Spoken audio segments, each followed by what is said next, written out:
Thank you all for coming. I'm excited to tell everyone about what I've been doing for the last year with some quantum error correction research and specifically trying to develop a local decoder for one of these stabilizer codes. And I'm going to explain what all of those various things mean. So for starters, I want to sort of explain why we're thinking about this in the first place. And the big answer is quantum computation. We want to develop a quantum computer, and any sort of computation requires using some physical system and manipulating it in such a way that we know exactly what we're doing. And even though any physical system is going to be subject to some level of random noise, we want to engineer our manipulation in some way such that whatever we do is exactly what we intend, right? That's why your calculator gives you the same answer every time, right? It wouldn't make a lot of sense if you had some level of error in your calculator. That's not what your computer is for. So there's sort of two main routes you can take when developing a computer to eliminate this noise. And one of the routes is just engineering your physical system to eliminate the possibility of noise as much as possible. So that's why the quantum computing engineers at Google, for example, have developed this very sophisticated refrigerator that cools down below 20 millikelvin. So you're getting to very, very low temperatures, almost near absolute zero. And in that way, you're reducing the likelihood that noise is going to act on your system in the first place. But even in the presence of that engineering and that reduction of the likelihood of noise, you still need to do some thinking about how you can manipulate your information to reduce the impact of noise when it inevitably does happen. So that's the goal of quantum error correction. And in fact, there's a lot more subtleties with quantum error correction because there's a lot more subtleties with quantum information in general. So before I dive into the sort of the complicated work of quantum error correction, I want to just bring everyone up to speed on quantum information and why we're trying to do this and how this works. So we're all familiar that in our laptop, we just have physical classical bits that are going to be in a state that's either 0 or a 1. And you have this binary choice. And in combining bits in very sophisticated ways, we can do all of the awesome calculations that we know. And the physical sort of fundamental difference of a qubit is that it doesn't have to settle for just being in the state 0 or just being in the state 1. We can have some superposition of the two states that allows for a lot more sophisticated manipulation. So mathematically, we can think about this as some physical system, some two-level quantum system that exists in some superposition of basis states 0 and 1. And so this is a state that is going to live in a two-dimensional vector space or a Hilbert space. And we can represent it in this way. We can also just represent it as a column vector, if that's more familiar notation. And when our single fundamental unit of information can be written in this way, we get an infinite expansion in the possibilities of the states we can express, right? So that's sort of, the sphere is showing us that the state of our qubit can exist on any point on the surface of this sphere, whereas a classical bit is going to only be able to be in that state 0 or that state 1 with nothing in between. So even one qubit has a lot more potential with what it can do. And then, of course, if we want to do a more complicated calculation, we're going to need more qubits. And the way that we construct that is by developing a wave function for our entire system. And that can be expressed with just in a higher dimensional vector space that is some combination of the states of all of our individual qubits. So for example, I have this here, this famous 2-qubit state. That's a superposition of the basis states where both qubits are in 0 and both qubits are in 1. And I really just have this up here to sort of show that we can level up our description of a system and get one coherent description of our state within some high dimensional vector space, even when we're working with many physical qubits at the same time. So now that we've explained all that, we can start talking about how quantum error correction is working. And the real sort of the fundamental point is we want to restrict our space of possible states. So when we have n physical qubits, the collective state of that whole system is going to lie in a 2 to the n dimensional vector space. We can label that HP for physical. And then by restricting to a smaller subspace of that vector space, we can limit the possible states of our system. And if we restrict it to a 2 to the k dimensional space, that is effectively encoding k logical qubits. So we're sort of combining all of our physical qubits into higher order entities that act also as a single qubit. And in that way, it's more robust to noise, so that if noise affects any one of our physical qubits, we can hope that our logical qubits will be less affected by that because there's some combination of many physical qubits. So I'm going to be going through this one example of the 1D repetition code throughout the whole talk. And I want to sort of make this general point first of how we restrict to the code space. So this figure here is showing sort of an incomplete representation of all of the possible states of this code, which just consists of many two-level quantum systems in a 1D chain. And so all of our basis states are just all of the possible combinations of up and down spins along this chain.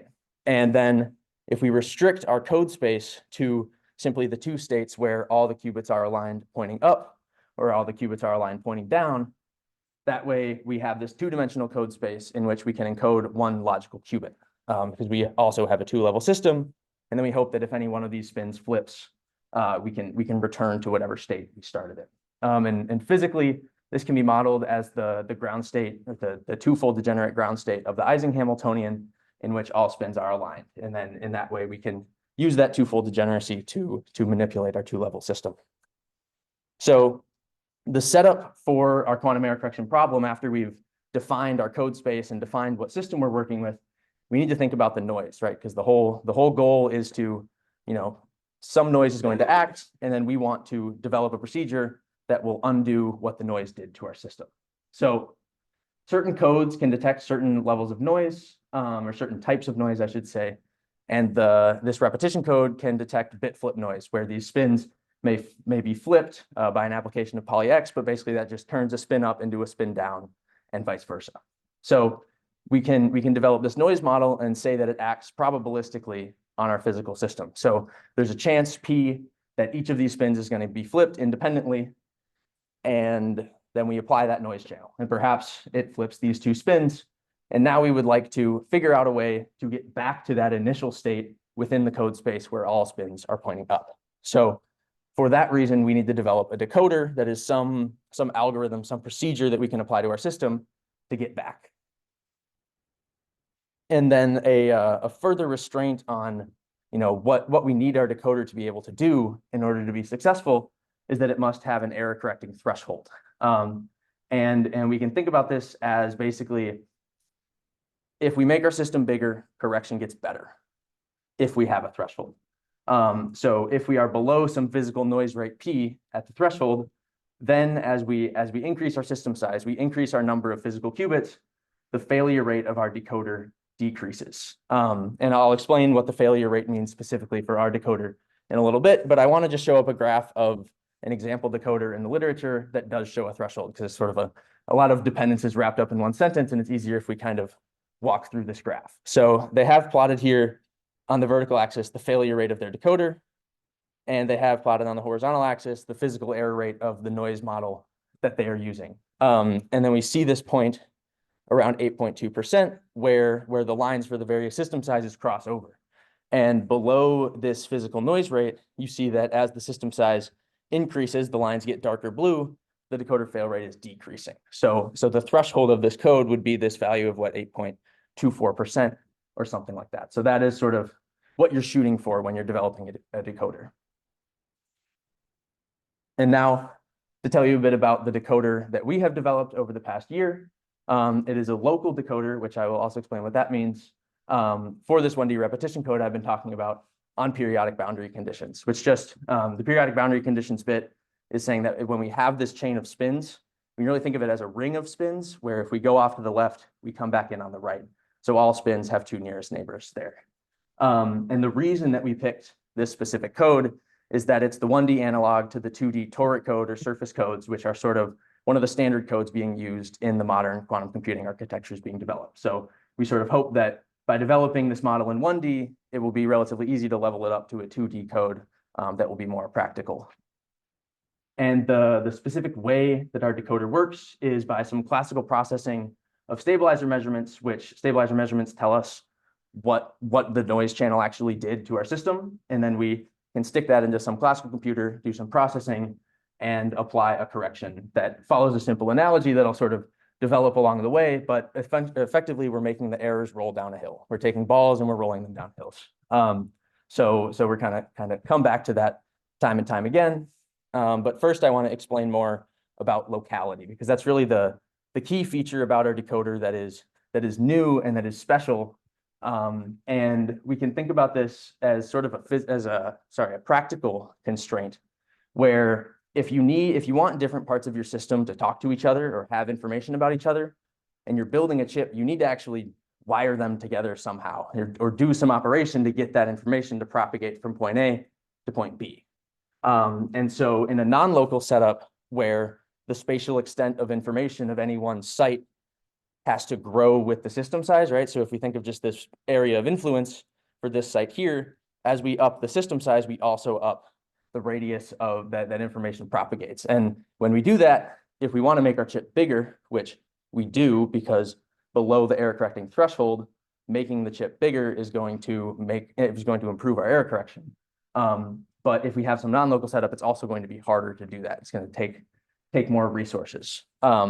Whereas in a local setup where the spread of information does not need to grow with the system size, this isn't a concern. It becomes much easier and more practical to sort of scale our architecture up. And I do need to sort of pay lip service to all of the non-local decoders that do exist. They're out there and they work, but we wanted to come at this question within the constraint of locality and see what we can do. So that is sort of the extra piece of our decoder. And now let's get a little more technical about stabilizer codes and the way that sort of we actually do this processing of the measurements that tell us where the errors are. So the stabilizer is a mathematical entity from group theory, but what we really need to know for our purposes is that we have some global set of operations that we can do on our physical system. And that's this polygroup GN. We can do any manipulation within that. And then there are going to be certain operations which do nothing to states within the code space, and specifically to every state within the code space. So specifically for the 1D repetition code, that's going to look like these products of poly Z on adjacent sites, which poly Z is just measuring whether our spin is spin up or spin down. It's going to have an eigenvalue of +1 for an up spin and an eigenvalue of -1 for a down spin. So when we take this product on adjacent sites, what we're basically measuring is whether the adjacent spins are aligned with each other or not. So we can see if we just sort of step through this example that we get an eigenvalue of +1 with this operator in both cases where the spins are aligned with each other, because if we take the product of these -1s, right?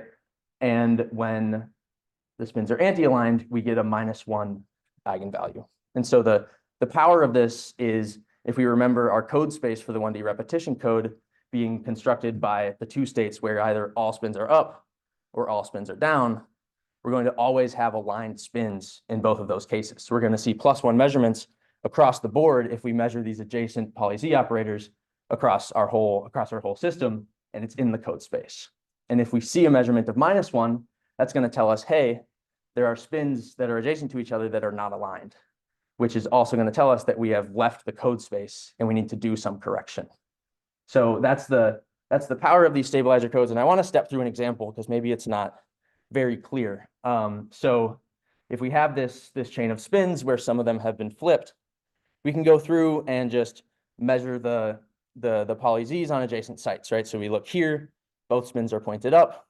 We get an eigenvalue of +1, but if we move here, we have an up spin adjacent to a down spin. So we're going to see a violated stabilizer measurement. We're going to see this -1.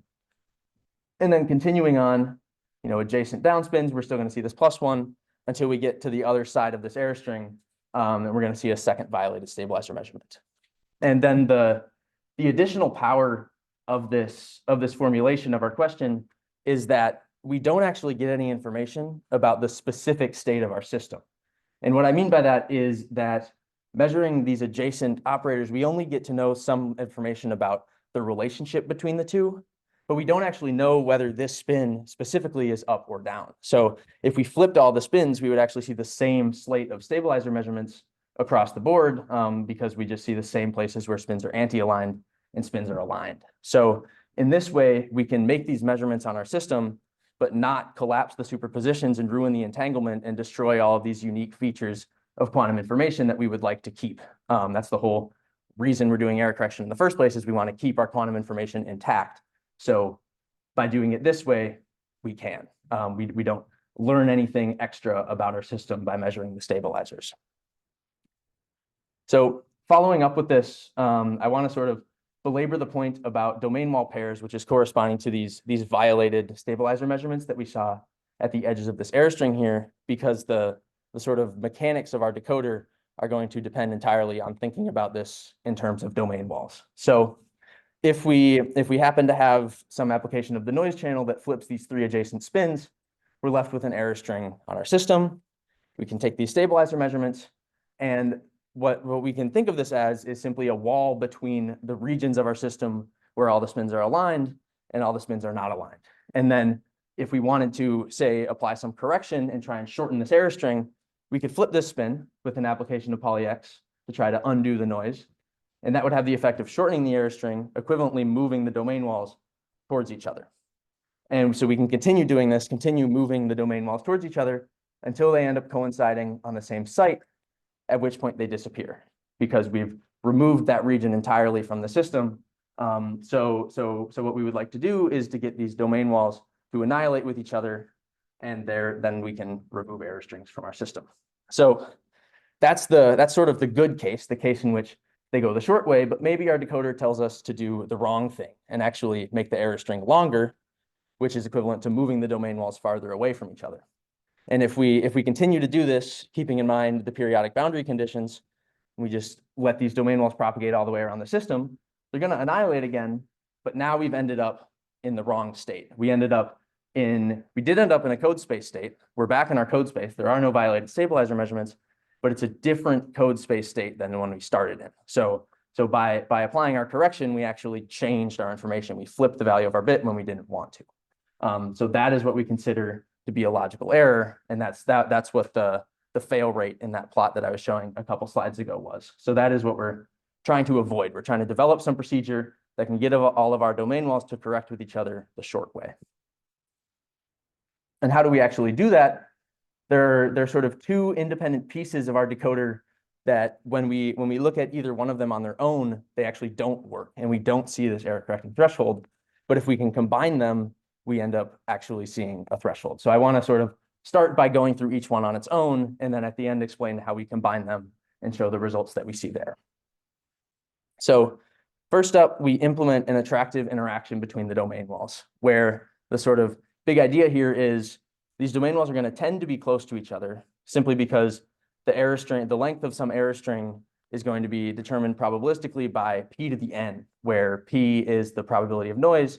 So the longer the error string is, it's exponentially smaller. And we want these domain walls to go the short way. So sort of they're tending to be close. We want them to go the short way. It makes sense that we would want them to just be able to find each other and attract each other. And another reason that we pursued this is that it's actually been done before. In the literature, specifically for the toric code, they did see a threshold when they sort of took this idea of, hey, let's classically calculate some interaction and have that determine where we move our stabilizer defects. And they did see a threshold. The caveat there being that their scheme is not perfectly local. There has to be some spread of information with the system size. And so we would like to see in this work what we can do when we enforce this strict locality, that no, the range of our information cannot increase as we make our system bigger. So the way we actually do this is via a potential, which is where we sort of bring in this analogy of balls rolling down a hill. We want the domain walls to minimize the value of their own potentials as we would expect. So for the interaction, each domain wall is going to generate a potential well that extends some distance out on the system. We can call it n. And we enforce locality by not letting n grow with the system size. So for example, in this plot here, we see that after a certain point, it just goes flat, right? There's no more contribution from this domain wall past this point, which I think in this example is 5 sites. And then by taking the contribution of each domain wall, we can sum this all up into an interaction potential that we define across our entire system, where this sum j is just over all of the locations of the domain wall. So we take each domain wall and we add its contribution together, and we get some overall potential on our system. And then we need the domain walls to update their positions according to the potential. Effectively, now we have the hill, we want them to roll down it now. And the way that we do this is with some probabilistic update, sort of like a random walk. And we calculate the specific probabilities for this random walk for each domain wall just based on the potential gradient around it. And this is the formula here for the probability of moving to the right. But all we really need to know is that this domain wall is going to be more likely to move downhill towards its partner that is producing this potential. And there is some probability that it moves uphill, but it's going to be much more likely that it moves in the direction of decreasing potential. So to sort of step through the full look at our decoder, because that's kind of that's each step, right? That's how we tell the domain walls to move at each single time step. But how do we actually do the full decoding?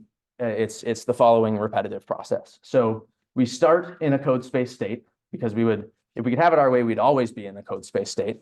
But there's going to be some level of noise that's going to flip spins, create our domain walls. And after we do our stabilizer measurements, we can generate an interaction potential from where we know the domain walls are. From that, we calculate probabilities for the domain walls, we update their positions accordingly, and then we can check whether we still have any domain walls on our system. If there are, we do the same thing again. And we can simply repeat this with the new domain wall configuration each time until all of the error strings have been removed from our system. So when we get to this point that no domain walls are left, we know that we're back in a code space state. We know that all of our spins are aligned with each other. The question now is, are we in the same code space state as the one that we started in? So we can check this, and since we started in all up, we would like to still be in the state where they are all up, but it's possible that we return to the wrong state, and that's what we would count as a failure. So by doing the simulation many, many times, we can sort of get an estimate for the fail rate by just taking the proportion of runs that ended in a failure. So for actually generating results with this, what we need to do is scan over a range of physical error rates and over a range of system sizes and see if we can get this feature where below some error rate, we see a decrease of the fail rate with the system size. And in this case, unfortunately, with the local decoder, we do not see such a behavior, right? So this red line is for a smaller system than the blue line. And as we increase the system size, the fail rate begins to increase as well. And additionally, as sort of a practical consideration, you'll notice this black line just drops off. And that's simply because with this large system of size 1,000, the simulations were taking way too long. And that sort of told us that there was more work we could do, something we could fix about this to see if we can do better. Yes? Are these points determined stochastically, and if so, are there error bars on them? I don't have error bars. In principle, yes. We ran 10,000 trials for each one, but yeah, there should be some. So the balancing that we see is probably the stochastic noise, or so if you put error bars, it would look nicer. Yeah. Okay. Yeah, I guess so. Yeah. Yeah, but so these failures are going to occur when we get error strings that are too long to feel the interaction of each other, right? And at that point, they just see some flat potential. They're going to do an unbiased random walk around our system, and that could potentially take a very long time for them to find each other again.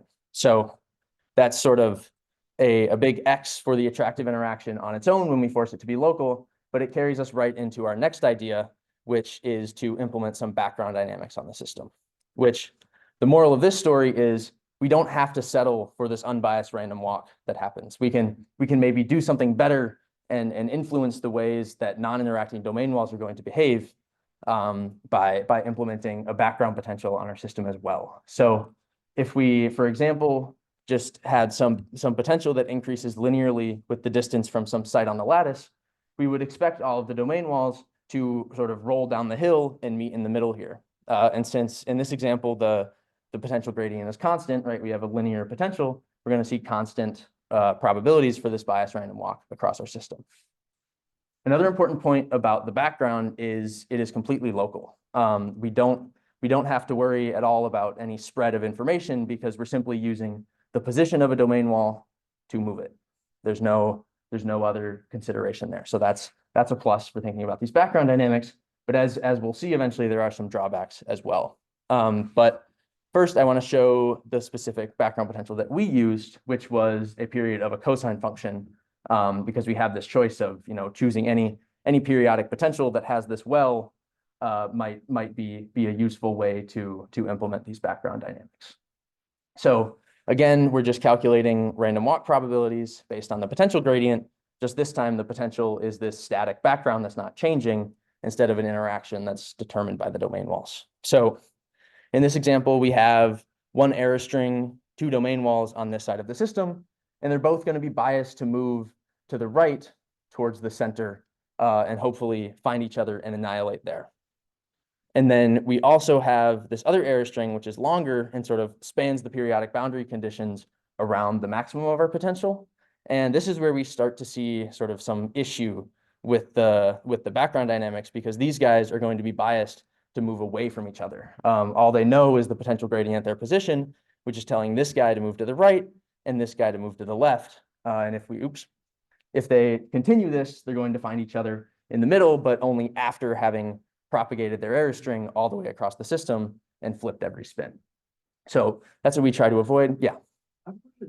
You get these domain walls. When you flip a bit, you get two domain walls adjacent to each other. Mhm. So how do you get a string like this when they're so far apart? How does that even realize? That would be sort of flipping consecutive bits, because a domain wall is only going to show up at a place where the spins are anti-aligned. So if we flip many bits in a row in the middle of this error string, the spins are aligned with each other, right? It's only at the edges of the error string that we see two opposite spins next to each other. Does that make sense? Okay.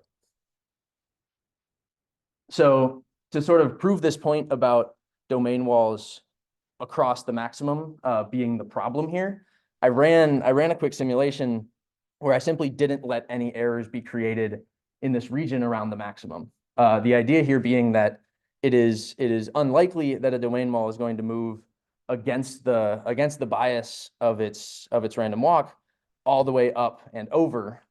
Basically, it's going to decrease exponentially with its distance from the maximum.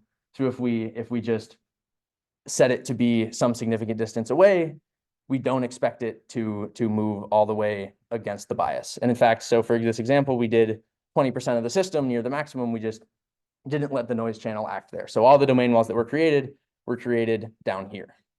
And what we found in that case was that even for large systems and even for really high error rates, we saw 0 failures across the board.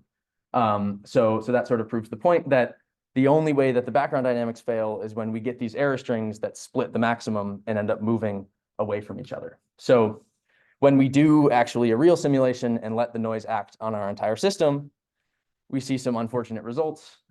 Very simply, a failure rate that is increasing with the physical error rate, and we don't really see any change with the system size. So we know that there's sort of something we have to do about these failures, because in some sense, they're almost guaranteed if we have a domain wall pair across the maximum and they're too far to sort of make it back over, they're going to be biased to just roll down the hill away from each other until all the spins have been flipped. So that's also a big X for the background dynamics. But the big conclusion here is that we can combine these in such a way as to actually see an error correcting threshold. So to think about what we've learned so far about the two different schemes, we can use the interaction on this region near the maximum to control the domain walls and hope that they don't get too far away from each other and simply roll down the hill away from each other. And meanwhile, we can use the background on almost all of the system to do the correction for us. And in that way, we save computation. We don't have to calculate this interaction potential across our whole system. We only have to calculate it for a small portion of our system. And since we've been thinking in terms of this potential the whole time, it's very natural to sort of marry these two potentials together and get a combined potential. So we have some combination of the background potential phi b and the interaction potential phi int, where this just determines the strength of the interaction at various points.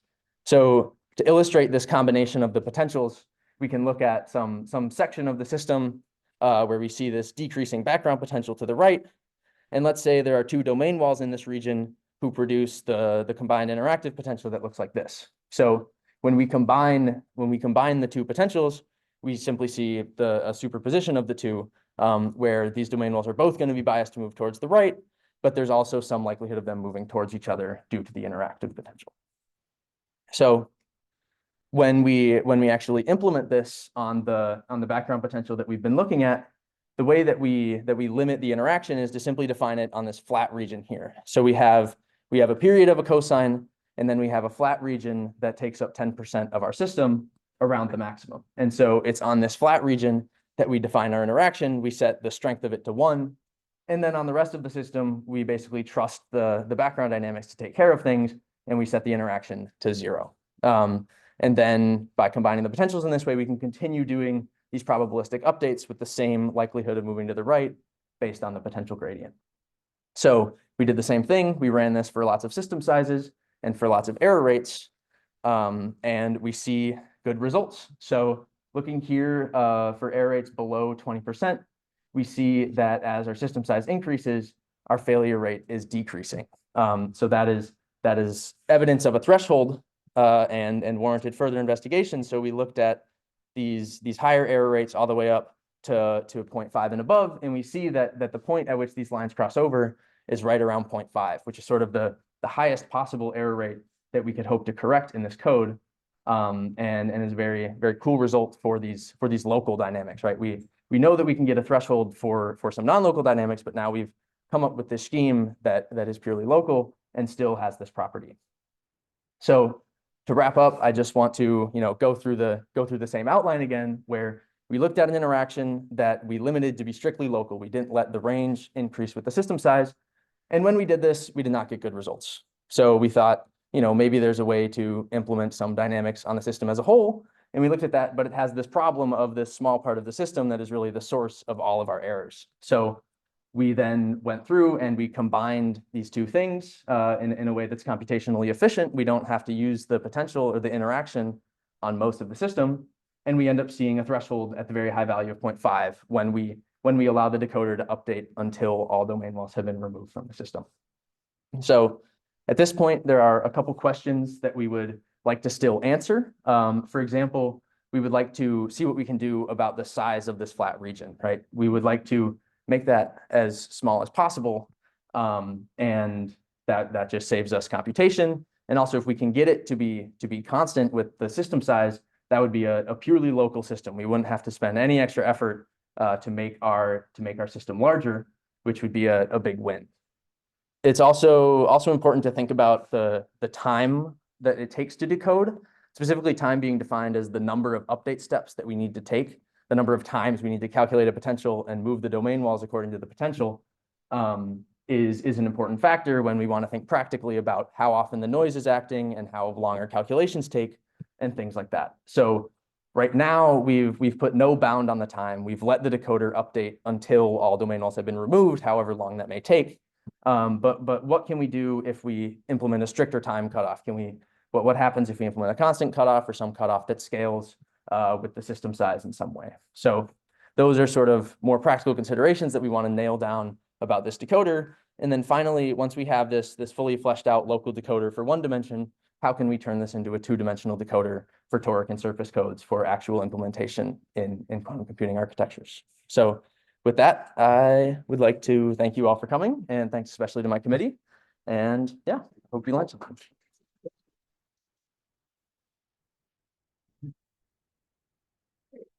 Are there more questions? Yeah.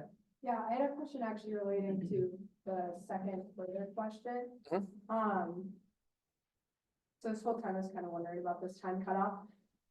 In terms of quantum computing, is there a certain amount of time that noise persists in a system where it becomes detrimental to the system? Like, in a decoder, do you care more about the time or do you care more about the physical error rate? That's a good question. It's going to be hard to give a better answer than it depends, because as we engineer our physical system, that's going to affect sort of the time scale on which our noise becomes relevant. But we would, when we're developing a coder, basically, we would like to minimize the time.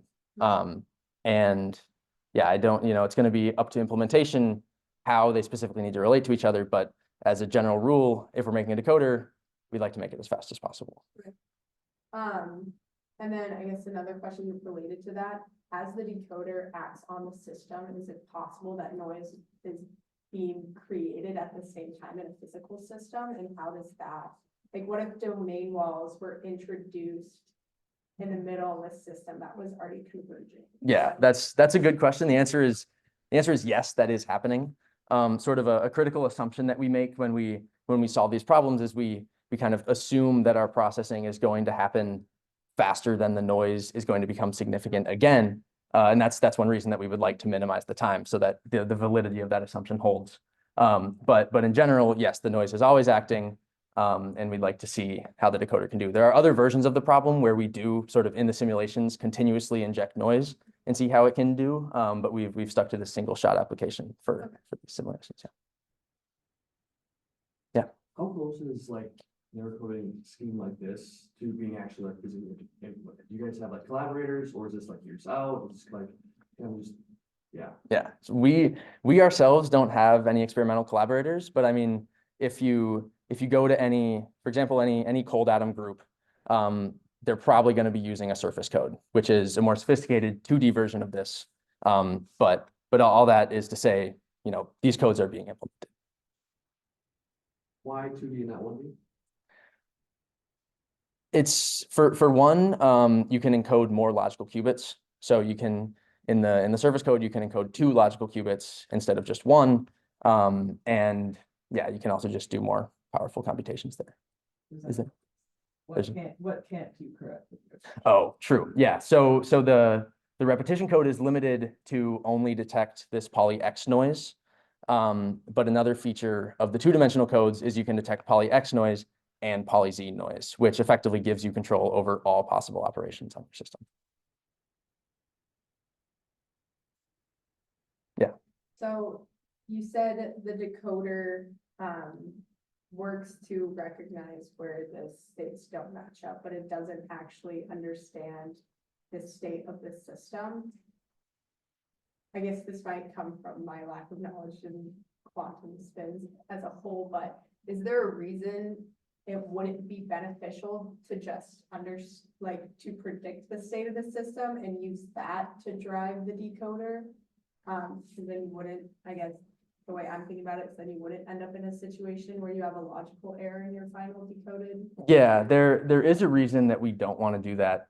And that's basically that if we were to know specifically which code space state we were in, we would destroy any superposition of other code space states, which when we're doing a quantum computation, one of the sort of fundamental things that we'd like to do, and one of the things that makes it more powerful, is we can exist in the superposition, do some operation on many possibilities at the same time, and then see what the result is. But if we collapse our wave function in the middle of that, we can only evaluate one thing at a time. And there's also entanglement that we would destroy if we were to do that. So we want to leave that uncertainty there.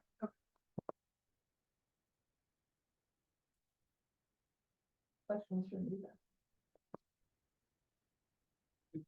Start. Go ahead. I had some questions, but your question made me think about something and I got distracted. Everything off my head in the process. So somebody else, please, and then I did have questions. But. Yeah, first of all, I want to congratulate you for excellent work and very much your presentation. Really enjoyed it. Good job. First question is to your advisor. Are you going to publish it? We are going to keep working on it, and then hopefully, yes, the plan is to, but I think what we have so far is not quite as far as we will go before. True, but still Theo probably applies for graduate schools and all that. Theo knows where he's going. Yep. He's all settled. Where are you going? Santa Barbara. Oh, right. Okay. Yeah. Thank you. Barbara. But still like to get a paper out. Why not? Yes. But at this point. Yeah. And 3 years, 3 best years of my life. Yeah.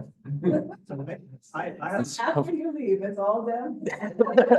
I'm gonna be there as long as possible. I do have a question. So somehow this stabilizer setup, if I follow this correctly, can give you 1 logical qubit, which is nice. How do you go beyond just many copies of this? Yeah, so it's not the stabilizer isn't the key feature that's restricting us to 1 qubit. That's a sort of general mathematical formalism for expressing any error correcting code. Okay. And some error correcting code may be able to encode more logical qubits. The feature of of the code that we're looking at that restricts us to one is that it's this 1D repetition code where we only have this twofold degeneracy in our ground That's state. exactly what yeah, that's sorry, so I shouldn't phrase it the way I did. Okay. You have only this twofold degeneracy. Yeah. You'd need a higher fold degeneracy, so. Right. For example, the toric code has a fourfold degeneracy, Right, and that's that's what only- lets us. Yeah, How do you get many? Do you have some feeling? Because I- ultimately you want many, right? You don't Yeah. want two, you want like 1,000. right. I think one way is to sort of scale up. So if we can build a toric code that can very reliably give us 2 logical qubits, then we can build many toric codes and link them with each other to get more qubits. I don't know the specifics of any error correcting codes that give us more logical qubits in any one implementation. I'm sure they exist in higher dimensions and things like that. But sort of the scalability idea is to have 2 logical qubits that we can do very reliably and then copy that and link them with each other.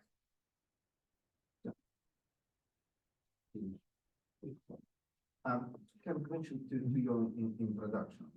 Yeah. As an outsider. So you explained this beautifully, the qubit idea that you don't have 2 states, but you have entire sphere of possible states, Mhm. right? Now, suppose I have just a classical magnet, an arrow, which can also be in any direction on a sphere, right? And in fact, people who are doing magnetic memory, that's precisely what they have. They have this classical arrows. They take special precaution to have anisotropy, to have only up and down preferentially. But they work hard to do it actually. And it would be much easier for them not to have anisotropy and have a, arrow which may be in any direction. Mhm. Would they have a quantum computer? No, because of, for one reason, superposition. So yes, you would have access to any of the states on the sphere, but you would only get access to the one state. You're going to have this large, classical magnet is really the combination of many individual quantum magnets that are all, coherently, or well, have decohered. They're too large to exhibit any quantum properties, and they can only point in one direction. And then a further advancement of quantum computing is with this idea of entanglement, where we can get this sort of non-local coupling of our magnets, like in the bell pair. So let's say I will take two of these things, 2 classical spins. And I guess what each one of them is characterized by 2 angles. Now I have 2 of them, I have 4 angles. That's precisely how many degrees of freedom your qubits have. We still lack this idea of superposition. Entanglement. In any situation. So what else do you want? We would like the ability to sort of run many possibilities at the same time. Like with quantum parallelism, we can split our qubits into all of the possible basis states and run some calculation on all of the possible basis states at the same time and then collapse to some result. Whereas if we have these classical magnets, we're limited to the single direction that they are pointing, and we would have to run a calculation many, many times to generate the same field of results. Counting degrees of freedom. You have one qubit is 2 numbers. So one classical spin is also 2 numbers, 2 angles. 2 spins work well. It's Maybe, two classical spin and 4 numbers, and 2 qubits is also 4 numbers. Mhm. So there is a quantum advantage. you might want to think a little bit about like something like, if you remember at the quantum Fourier transform, like, so you're saying superposition and then measuring in some particular basis. And there are concrete examples of how this is used. I don't know if you remember or not. Mhm. That was a lot of this. Not too specifically, just this general idea that we would like. I'm just rigging qubit. What about the bell pair? The thing is that 2 plus 2 is 4, and 2 times 2 also 4. Mhm. That's the fact which we probably know, Right. right? So if you have three, then you in quantum mechanics, you already have 2 to the power 3, which is 8. Right, Classically, you would have only 2 times 3, which is 6. I see. Then you go something like. Yep. If you can get enough logical qubits that work, to your point. The scaling is different. Got it. Okay. Yeah, like, I have a question about the physical implementation of the actual error rates. Mhm. So in your software, is it just like you're shooting like a photon at any random bit and it flips? Or is it like, what does the error rate actually mean? that's pretty much exactly what it is. So in the software, I guess I'll just go to my picture of all the arrows. So in the software, I have some number of spins, and I start them in a state that looks like this, where they're all pointing up. Really, in the computer, it's a list of +1s. And then the error rate is basically I just go through each one and I look at this spin and I generate a random number, and if it's below the probability, I flip it by multiplying by -1. And then I do the same thing on all of them. So I just look at each spin individually and say, there's this probability P that it flips. Is that a better model than, saying you expect this many flips total and you just randomly disperse them? Yes, because this way we're able to, I mean, the noise is going to be inherently random. There's no dynamics in the noise that tell us it's going to flip exactly this many spins. It's going to be modeled as this probabilistic process. Are those two scenarios equivalent?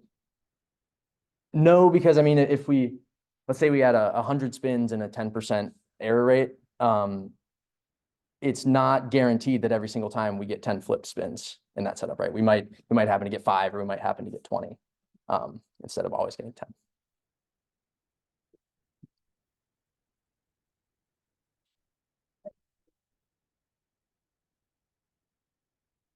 Okay. Cool. Well, thanks, Theo. Yeah. Thank you guys.